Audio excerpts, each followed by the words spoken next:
This past week was Halloween, which is one of my favorite holidays. It's actually my #2 favorite holiday. And it was a little bit of a challenge this year because it required a little bit of extra work to kick off our annual haunted house.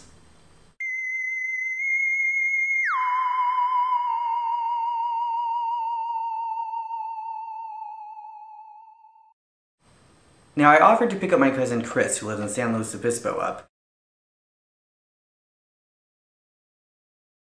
because I wanted him to help out with the haunted house. He's really good at scaring the kids. So I figured, might as well include him because we got a lot of kids to scare. So I agreed to go pick him up, forgetting that San Luis Obispo is a 3-hour drive south of here. So it took a little bit longer than I expected.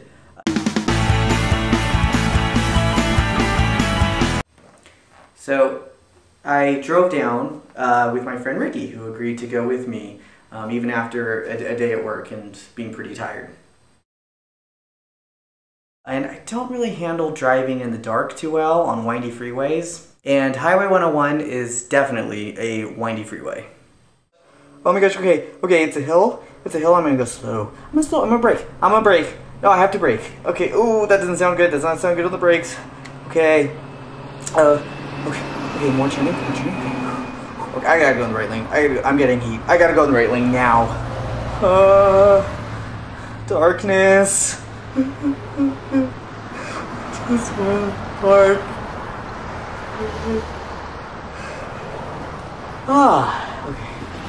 Okay. It's getting flat again. Oh, another hill. Ooh. Oh, it's getting flat again. Okay. Oh, another hill. So I really handled it like a little girl.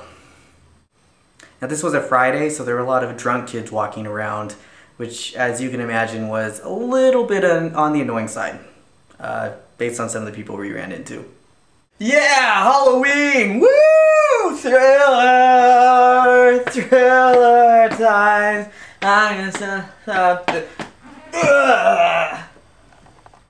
Now, I got to the campus at about midnight, and I really wanted to tour around there because I'd never seen it before, so I figured at 12:30 might as well go look around at the campus and see what it looks like. So after a long drive and a long day at work, I decided to do that, which was actually pretty fun. I'd never seen it before.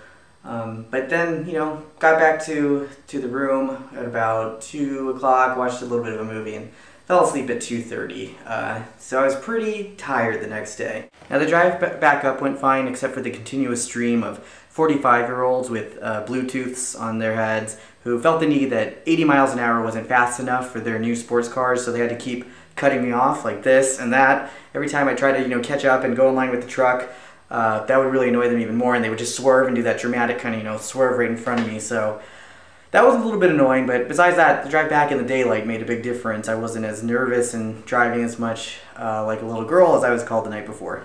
Now, we made it back up at about 4 o'clock or so. We finally made it back up here, and we decided it was time to set up the haunted house, and we had barely set anything up, so I had to frantically find all the decorations and find a power outlet that would work. And okay, has anybody seen a power strip?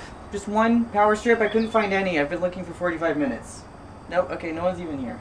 It's just me. Okay, we just need a power strip. I'm just gonna have to go to the store then, because it's already getting dark and we have nothing up. Okay, and what are the pumpkins doing over here? They need to be out there. I actually got really scared when I plugged in the power outlet to our telescope house where we have a bird inside. I kind of freaked out because I didn't know she was in there. And I had the hardest time finding a power outlet. I just could not find one for the life of me. The kind that you can actually plug a bunch of plugs into, because we needed that to have, a fog machine, a CD player, all the special effects, the lights that we had, the strobe light, to make sure that we really scared kids. So actually at the end, we scared a lot of kids. I mean, we had some of them cry, some of them wouldn't even come up to the house. It was actually perfect. It was the ideal situation with them. And we had a lot of fun. It was a good 2 hours of a steady stream of parents and kids going up to the house. And we noticed that a lot of the parents were telling their kids, you better go up. Even when the kid didn't want to, we offered the kid the choice, either get the candy at the driveway or at the front door, but the parents would say, you have to go up. to the front door. Don't be scared. And of course the parents would go up and they would scream too, so that was a lot of fun. But yeah, in the end it was a great Halloween. We scared a lot of kids, which is always great, and the true meaning of Halloween. So, you know, I guess with Halloween this time we couldn't say boo, we had to say yay. That was really bad. I'm ashamed of myself. But anyway, hope that you had a good Halloween as well, and definitely keep you posted on the happenings next time. But it definitely was quite an adventure, making sure we can get everybody and everything in place for the haunted house. But surprisingly, it all worked out in the end. So yay us.